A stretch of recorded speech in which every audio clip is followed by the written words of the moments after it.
Welcome to I news. అంతర్జాతీయ చమురు విపణిలో ఒక పెను సంచలనం నమోదైంది. వెనిజులా ఆయిల్ ఎగుమతులను ఇకపై తామే నిరవధికంగా నియంత్రిస్తామంటూ అమెరికా గర్జించింది. అంతేకాదు, వాషింగ్టన్ కనుసన్నల్లో వెనిజులా ఆయిల్ ని భారత్ కు విక్రయించేందుకు ట్రంప్ అడ్మినిస్ట్రేషన్ భారీ ఆఫర్ ఇచ్చింది.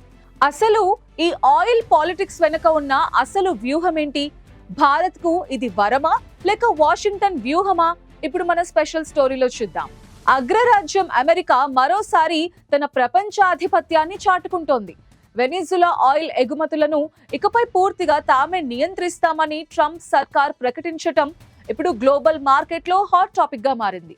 అయితే ఈ కథలో అసలైన ట్విస్ట్ ఏంటంటే, ఈ వెనిజులా ఆయిల్ ని భారత్ కు విక్రయించడానికి తాము సిద్ధంగా ఉన్నట్టు అమెరికా ప్రకటించింది.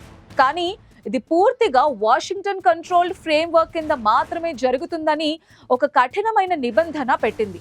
భారత్ కు ఇది నిజంగానే ఒక $1 బిలియన్ క్వశ్చన్. ఎందుకంటే వెనిజులాలో ఓఎన్జీసీ, ఆయిల్ ఇండియా వంటి భారతీయ ప్రభుత్వ రంగ సంస్థలు ఇప్పటికే వేల కోట్ల పెట్టుబడులు పెట్టాయి.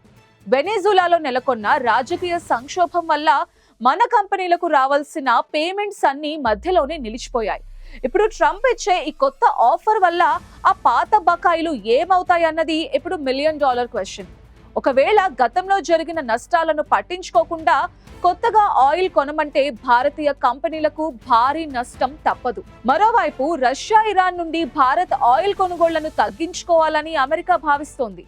ఆ రష్యా ఆయిల్ కి ప్రత్యామ్నాయంగా వెనిజులా ఆయిల్ ని భారత్ కు ఎరవేస్తోంది. రిలయన్స్ వంటి బడా ప్రైవేట్ కంపెనీస్ కి కూడా ఇది ఆకర్షణీయమైన అవకాశంగా కనిపించినా అమెరికా కంట్రోల్లో ఆయిల్ కొనడం అంటే వాషింగ్టన్ చెప్పినట్టు ఆడాల్సి వస్తుందన్న ఆందోళనలు కూడా ఉన్నాయి. ఒక రకంగా వెనిజులా సంపదను తన గుప్పెట్లోకి తీసుకుని దానితో గ్లోబల్ మార్కెట్ ను శాసించాలని ట్రంప్ చూస్తున్నారు. మరి మోదీ సర్కార్ ఈ ట్రంప్ ఆఫర్ కి ఎలా స్పందిస్తారో వెయిట్ చేసి చూడాలి.